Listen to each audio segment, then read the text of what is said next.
good innocent toes. Okay, whenever you're ready. Are we? ¿Ya está grabando? I'm not gonna tell you. Yeah. Yeah, I'm recording.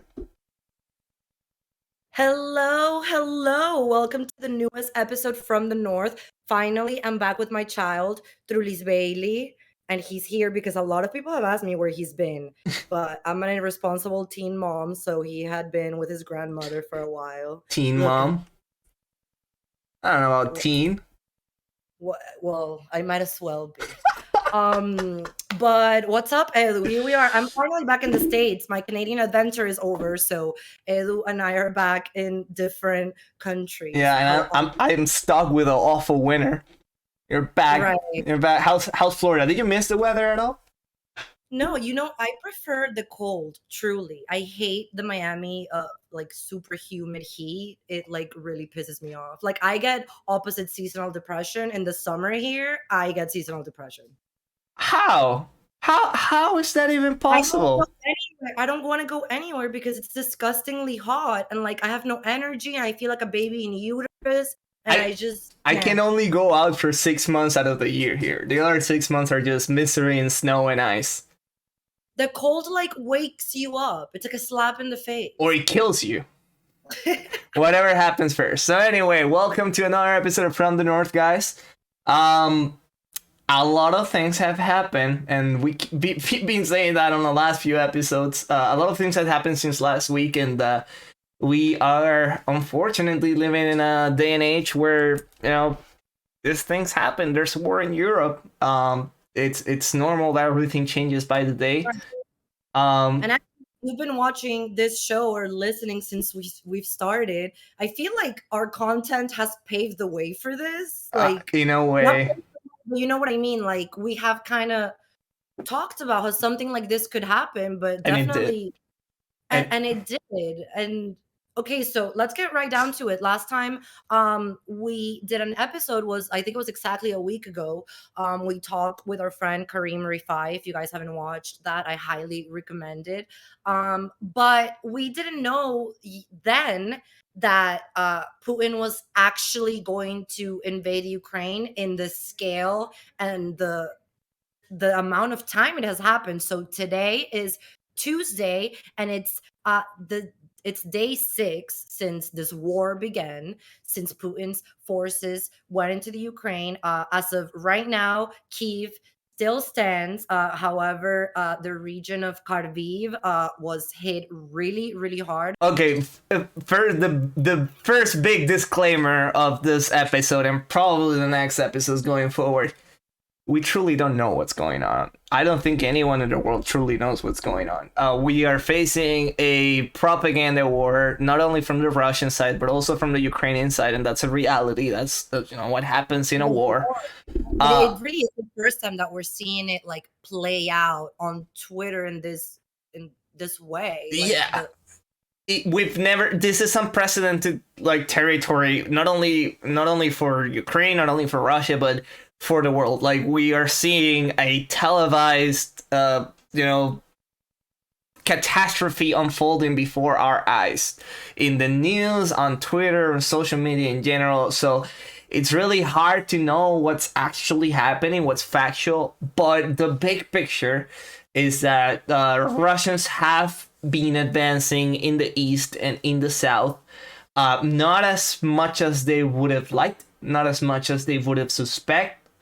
But we do have to say that, Edu, because I think we know that's a fact. Like everyone expected Putin's forces to pretty easily take over areas that they have not easily been able to take over, right? Yes. I'm gonna confess, I would have thought that Ukraine would have fallen by now, honestly, or at least the Donbass will be firmly under Russian control, and that doesn't seem to be the case for now.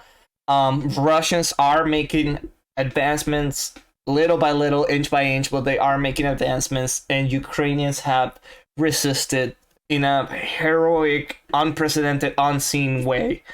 We have to talk, and I don't want to be like fangirling the president of, is he a president or prime minister? Pardon my he's the leader of the country, commander in chief of the military. I mean, we can compare it to, can we, with the Afghanistan leader, because he left pretty quickly. But Zelensky, he hasn't left, and again, a lot of it is propaganda, talking about like the things that we don't know if it's true. I think Elu and I were talking about it before we filmed, and I'm gonna add one to the ones we discussed, Elu, that maybe it's a little propaganda. Could be, we don't know. Again, when he supposedly said, Zelensky said, when the US offered to take it to help him leave the Ukraine, that he said, I don't need a ride, I need ammunition. I mean, it's an amazing quote. It will surely live on the history books. I don't know. Like, there's nothing that can be confirmed because all the information is coming either from the Ukrainian government and their allies or the Russian government and their allies. This is a war. There's absolutely no way to tell what is true or not. We're probably would not know what actually happened. We have to be careful with that too, because we do have a few foreign correspondents, journalists on the ground, because there are people in both the far right and far left, as usual, that are saying, that maybe nothing at all is going on, because, they're reactionaries of not believing any official sources. So there are people out there literally saying that it could be a lie that Putin is bombing a country. No, not to that extent. There's obviously a war. It's just the details that, they're very, really hard to tell. Apart from like truth and reality. So I guess like that's a really good conversation point that we need to make at the moment is like, guys, just take everything with a grain of salt. Try to verify the information. Stories of glory, I think, right? Yeah. Like the one I mentioned, because they are needed for morale in Yes. war. This has always been the case. Yes. We were talking just before we started recording the show. One that I would think it's probably very fake. It's the Ghost of Kiev, that supposedly air pilot who became an ace on the very first day of the war.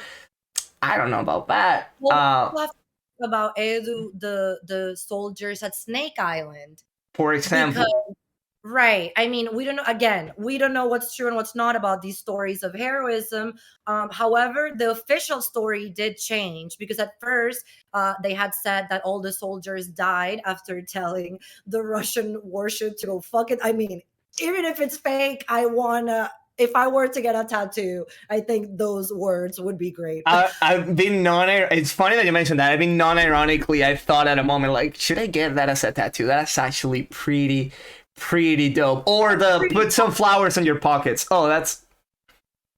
It's so good. But then turns out that the soldiers, according to the official story, had actually been captured and weren't killed in action. So, again, these are stories that we're hearing, official stories. We don't know what's true or not, but certainly we know that the Ukrainian people's heroism, it's true. I mean, you can see reports of the New York Times when they are just asking the armed people on the street, who are you and how did you end up here? And I'm a journalist, a lawyer, I'm an artist, I have nothing to do with war, I don't like war, I just had no choice. I think that's important, Elo, to like bring that point down, because a lot of people think, the Ukrainian government is just sending civilians to their death by arming them. No. But that's not what happened. Their homes were invaded. What we can say for sure are the things that are happening outside of Ukraine. Particularly in terms of sanctions. So the world, and by the world I mean NATO and their allies, but most of the world, have responded very strongly and very united against Russia and their, imperialist invasion of Ukraine. Sanctions have been swift and they have been hard.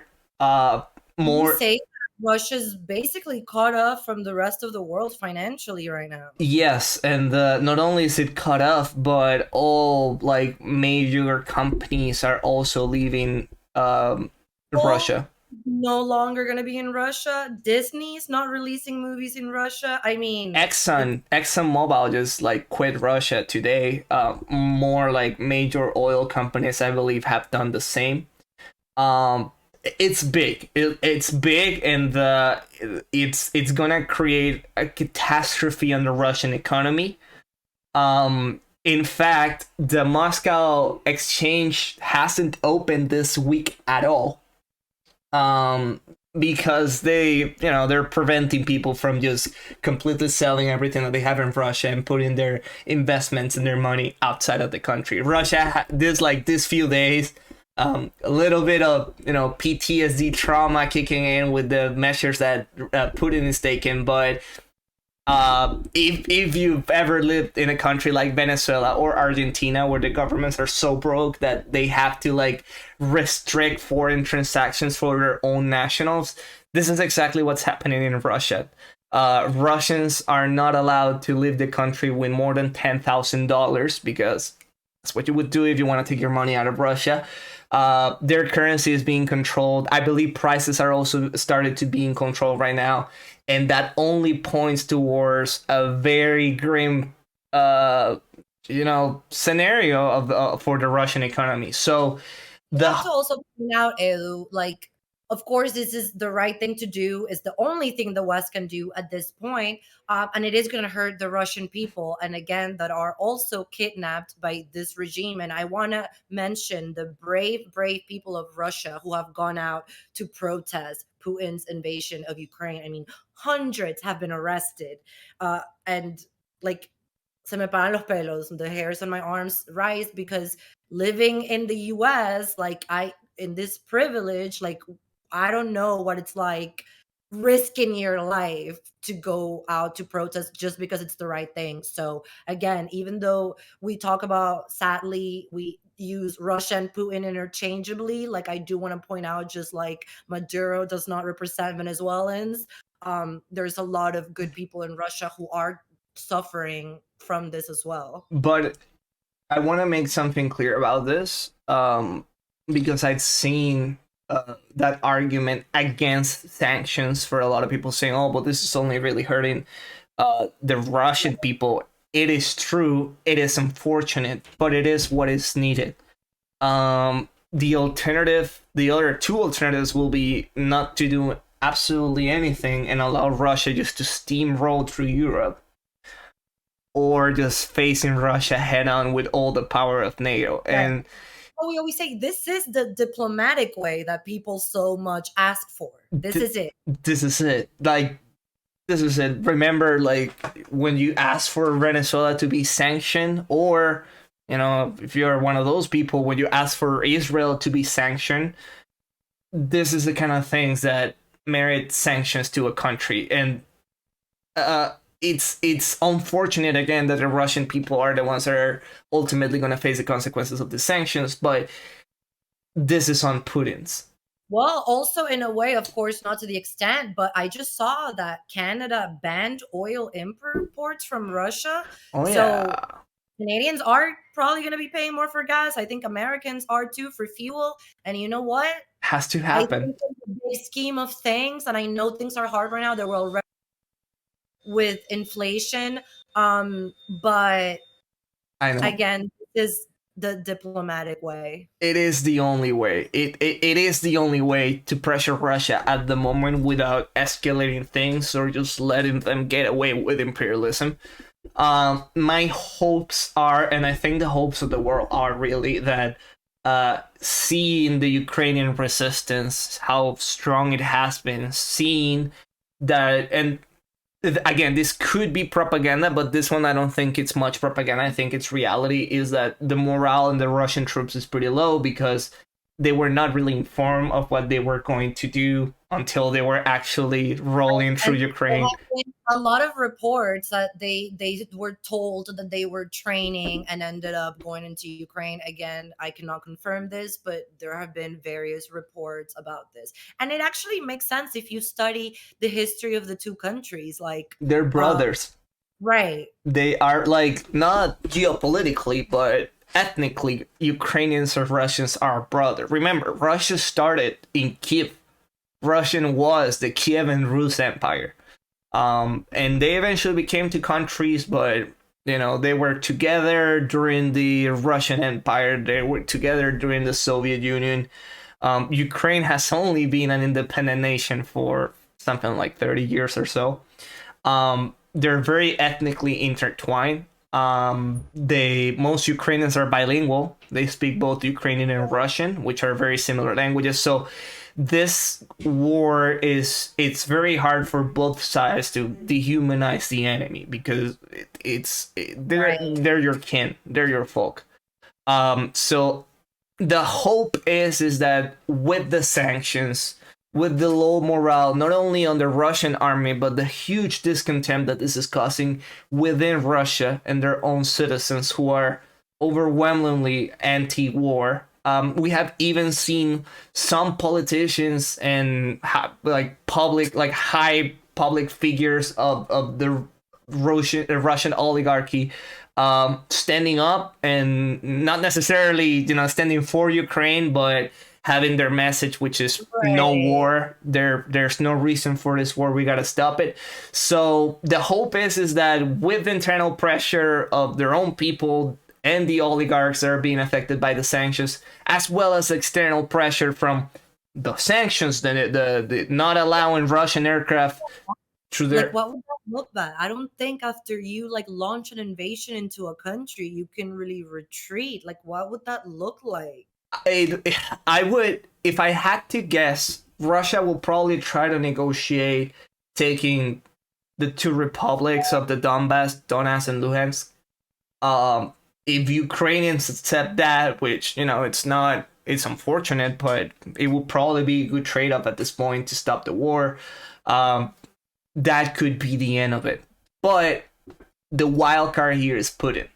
Putin is insane, and which a lot of people, by the way, and again, this is all unconfirmed reports as it happens in war, but a lot of people are saying that Putin seems messed up somehow.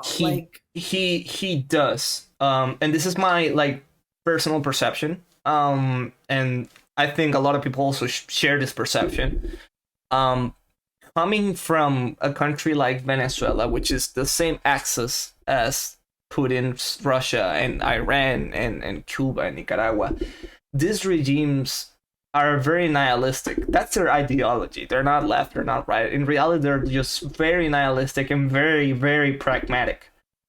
They act as warlords, but they usually don't do something or wouldn't do something that would jeopardize their power. Right. What Putin is doing is exactly that.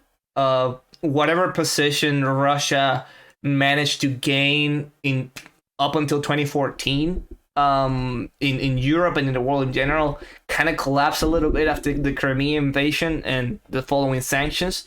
Whatever he has recovered ever since then, regardless of what he's doing with the gold, regardless of what he's doing with the Russian economy, that is all lost now. This is not something that's very characteristic of Putin. He is an imperialist guy, but he would rather fight a war in Syria than to their neighbor, to Europe, and facing the consequences they have faced. So listen to Tulsi Gabbard, he had no choice because NATO expanded.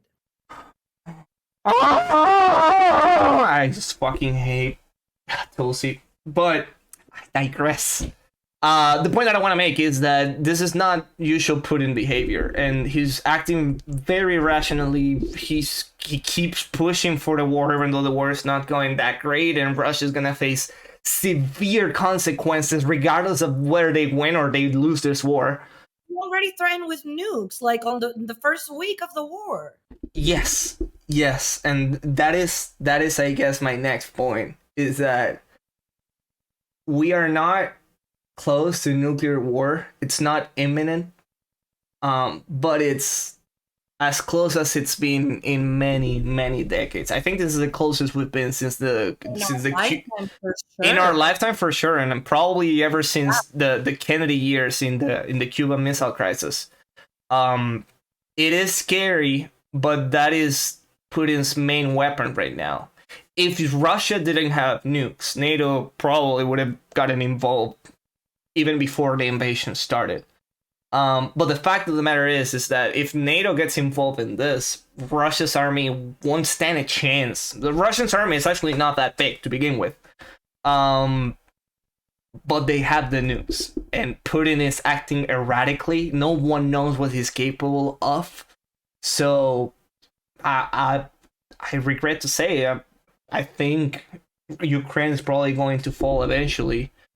Yeah. I And don't.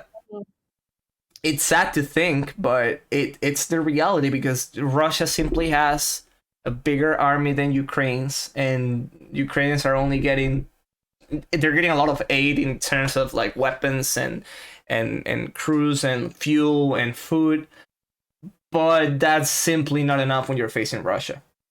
Yeah, Uh, and I want to give a little props to Biden, because he was very clear.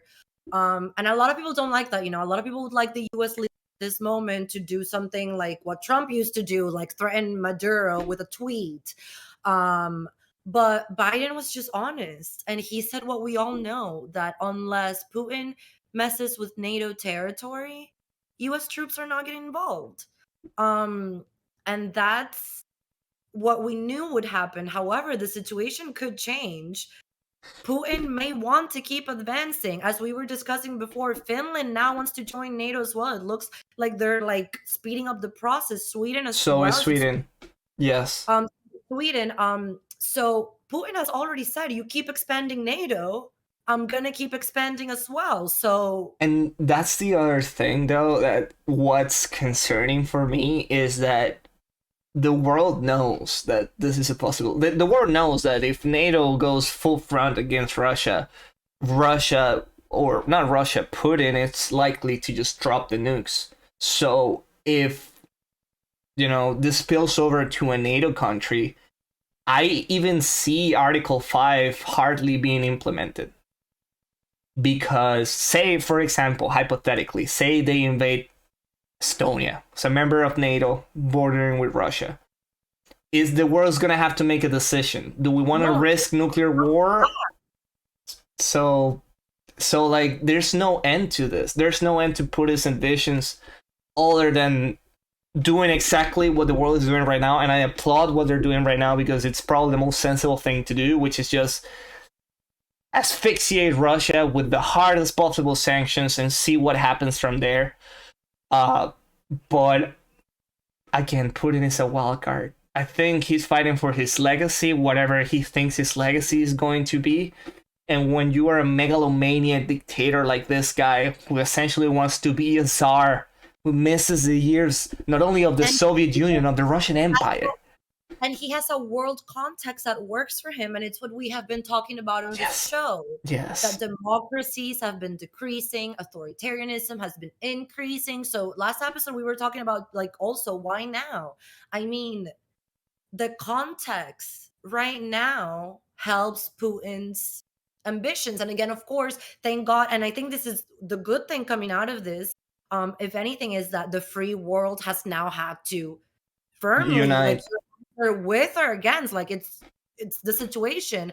And we have seen, for example, and I wanted to mention this because people say I say good things about the left, but Chile's incoming president, Gabriel Boric, that's the best sign I've seen now prove that he really will be a democratic leftist leader and not another Chavez, how he previously said, because he previously admired him. But he said it straight up. Putin's invasion of Ukraine is not right, and Chile will not stand by it. Which by the way, Brazil refuses to sanction Russia in any way. Yeah. Bolsonaro, who's a far-right leader, is not standing against Putin. And other guy that's also not standing against Putin is Alberto Fernandez in Argentina. So again, these are really, I know we mention it a lot, but yes, the far left, which in America is not really far left, but in Latin America specifically is the old left. And the far right all over the world are jumping in the boat of Putin. But yes, it's a very good sign for Chile and Latin America. I think this is the first time that we have an openly leftist leader who is just not siding with the usual suspects.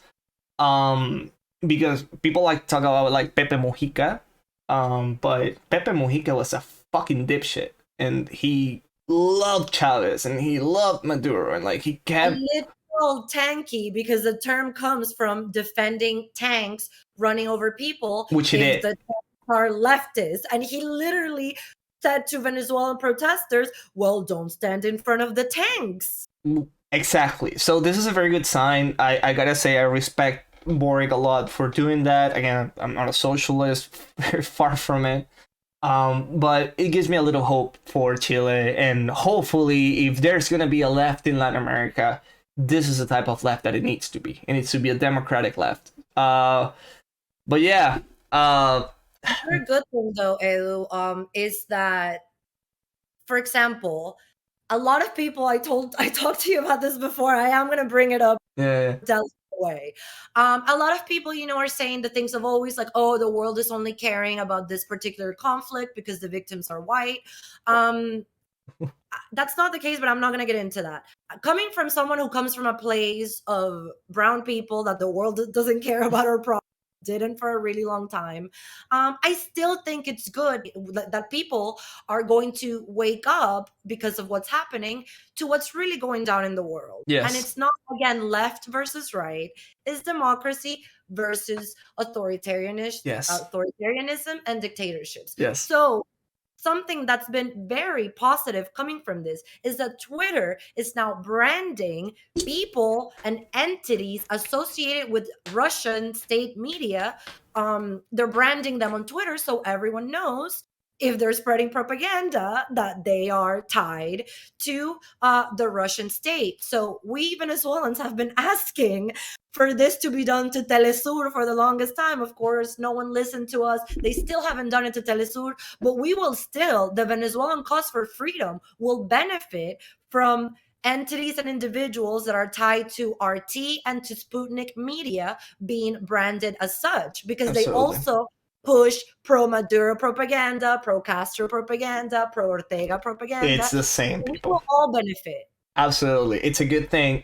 I want to be clear with this. It is not censorship. No matter how much you want to say it is censorship, it is not. They're not being taken out of the platforms. They're just being branded as media affiliated with the Russian state, which in these circumstances, it is very important. And I guess that brings me to another point that we definitely need to discuss is that the kind of like we already talked about the fact that most of what we're seeing from both Ukraine and Russia is propaganda. But I think a big thing about this and that no one really expected is that Russia is losing the disinformation war because they're very good at it. I mean, some would say that they actually, did get involved with the events of 2016 and 2020 in the United States elections. So Russia is known for their power of disinformation. That's like a fact. Their cyber warfare is everything. And that's why they continue to stoke all our cultural issues as well. Absolutely. And, that's a very good topic maybe for a different episode. But yes, they're losing the disinformation war. It seems that the world has responded accordingly. We are not making echo of Russia's propaganda. It's honestly very hard to do so at this point with the images that we've been seeing. Hopefully, this will be a lesson to learn going forward. Kind of like separate what's actual media and what is just state propaganda propped up by the Russians. So that's another good thing that we've been seeing. Props to Ukraine. Elon Musk gave them Starlink, like actually did it. I think that's good. I think that sets a precedent for future freedom fights. Well, maybe Elon will do this as well. This is amazing. Like Elon Musk, what he did, because Russia was taking down Ukraine's internet and telecommunication system, he activated his satellite internet. By the way, the minister of information or something like that in Ukraine made the request on Twitter. And then Elon replied, yep, on the way. Way. And he paid off very quick. In like a few days, the Starlink satellites and antennas were already in Kyiv. So there are amazing things here. Obviously, it is a war. It is a war in Europe. We should all be concerned. And that's another thing that I wanted to add to what you said, which is true, is that regardless of, you want to make this about the cultural war, if you want to make a point about racism, there is a fair point to be made about the way that we're, talking about, especially refugees. But Mhm. the reason why this war is so important, it's because of the ramifications and the consequences that it could have. It is not the same as a, I don't know. It's not the same, and I hate to say this, but it's not the same as, for example, the conflict in Syria, which yes has horrible humanitarian consequences, and some geopolitical consequences. But this in Ukraine, it's a game changer. Right. And I want to mention why, and I think this is the biggest difference of why the situations are not the same. Um, and of course, everything that's happened in Syria, Afghanistan, all the wars that we have seen before this one, all lives are worth the same. It's just as tragic. What we are referring to here is that in places like Syria, Iraq, Afghanistan, there was not a democratic government being overthrown the way that it's happening here in the Ukraine. It was more regime toppling. You can still say it's wrong, right? I'm not weighing in on that. I'm just saying that's the difference Elu, I think, was talking about. Yeah, and also it's that, like, it's not the one major power going into a small country with an iffy regime and trying to topple them to put their own iffy regime. Regime change. It's not regime It's change. not regime change. This is a full conquest of a country, and not only that, it's a full conquest on a country that's in Europe. And whether we like it or not, war in Europe, it's probably the worst case scenario for the war. It's But it's just, as simple as this Ukraine, it's close to NATO countries. If yes, Putin touches NATO countries, then we get involved and then we are part of the war. Like this is it's as simple as that. it's as Like simple as that. And it's like a ghost that has been haunting us for the last few years, is that Ukraine or Taiwan. Ukraine or Taiwan. No one knew which one was going to come first, but either Ukraine or Taiwan were probably the most dangerous countries to be invaded. Not in the sense of, what could be happening locally, but of the ramifications that it could happen, and the fact that it could easily extend to a war. It's already a Cold War. It could easily, next week we could be a world war if things don't go the right way. And from there, it's unexplored territory. We've never had a conflict on a world scale with so many countries with nuclear weapons. And I can't stress this enough. We as a humanity, we only really have one goal in this day and age. It's to prevent nuclear warfare. right. I mean, that's literally the goal of like all political science. And if you ask Obama ever like what his biggest concern was, he really like it all comes down to that. Like that's the number one job of a US president to prevent nuclear warfare. It is. It's like, I know it's like, again, some kind of a Sandman that everyone keeps talking about, and you see it on the movies, and you see it like in history of the Cold War and the mutually assured destruction. But it really is mutually assured destruction, and it's not something that would only involve the United States and Russia. It's something that will take all over the power of nuclear weapons, something that's unthinkable. And the fact is that if Putin pushes the button, there's a nuke in the United States in 20 minutes, and the other way around works the same. If Biden wants to pull the trigger, Moscow can disappear in like 10 minutes. And from there is the retaliation, and you could have 1 billion people being killed in a matter of hours. So Yeah, this is the first conflict of this kind we're seeing in our lifetime. yes, Like and millennials, and that's also like what I wanted to bring up.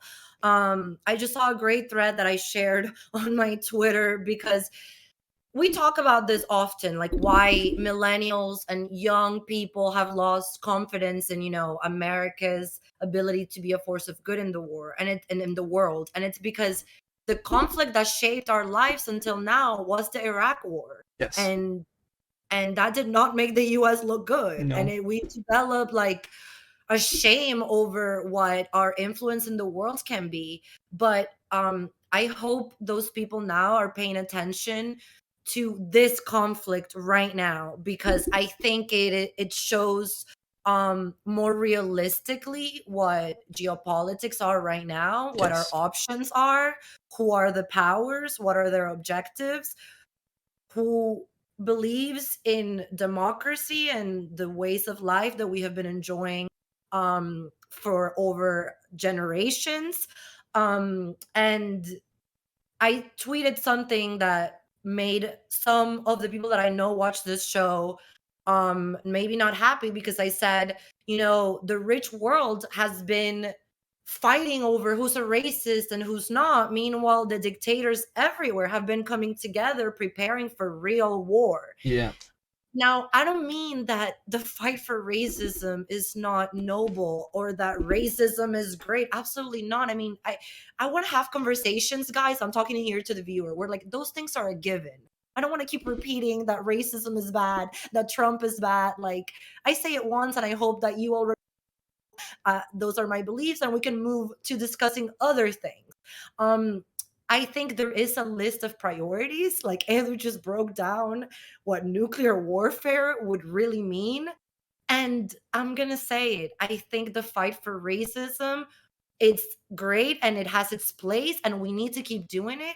But this is on another level. You like Everything. I would extrapolate, like, because it is an excellent point, and it's true. There are causes that are local tools that are like very noble causes. The fight against racism, the fight against any kind of discrimination, sex orientation, gender, race, ethnicity, etc., etc. But this really shows us that when we're so focused on our little picture, we kind of forget about the big picture.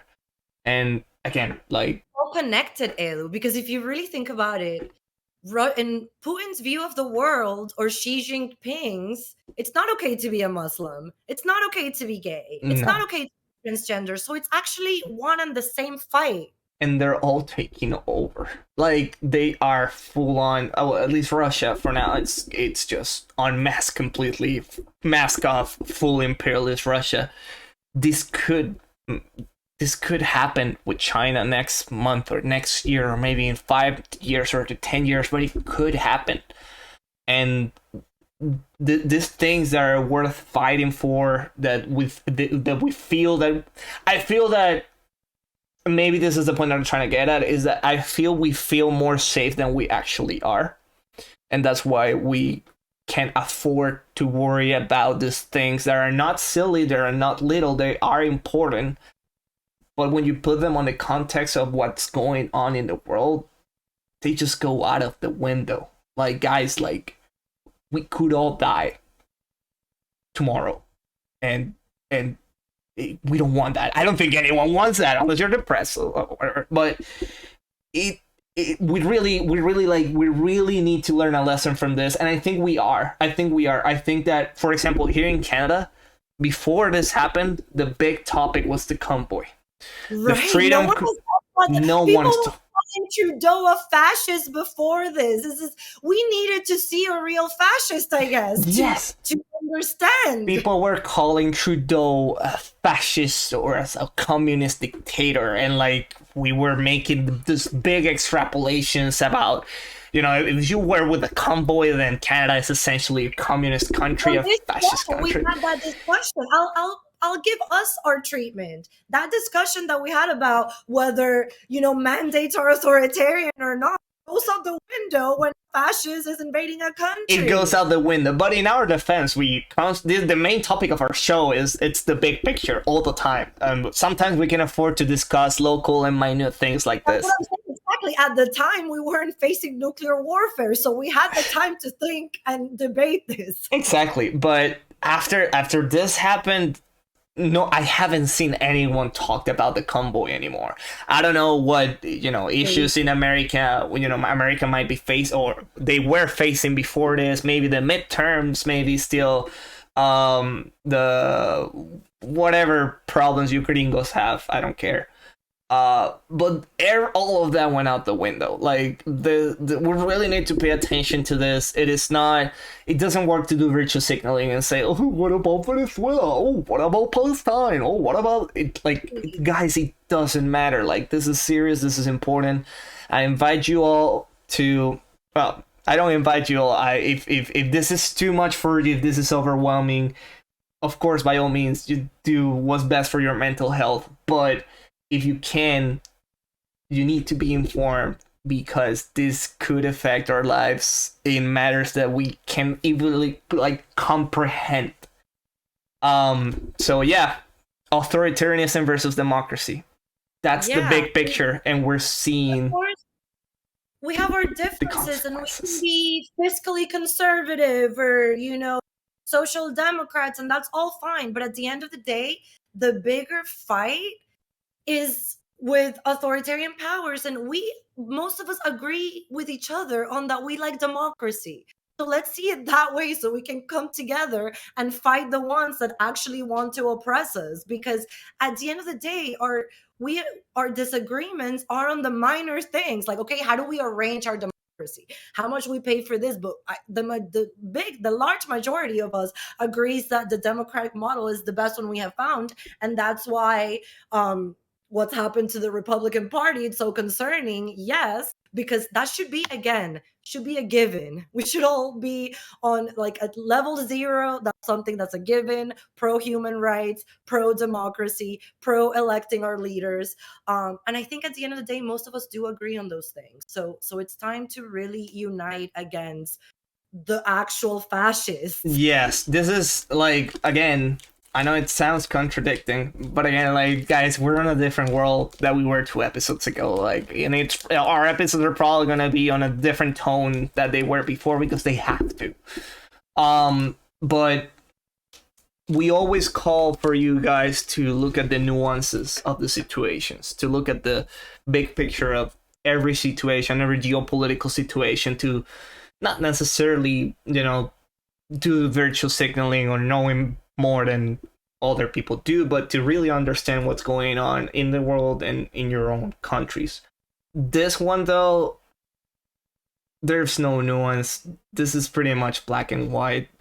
Russia invaded another country. It's trying to conquer another country. And it could easily escalate to things that we can't even think about. So stand with the Ukrainian people. Glory to Ukraine.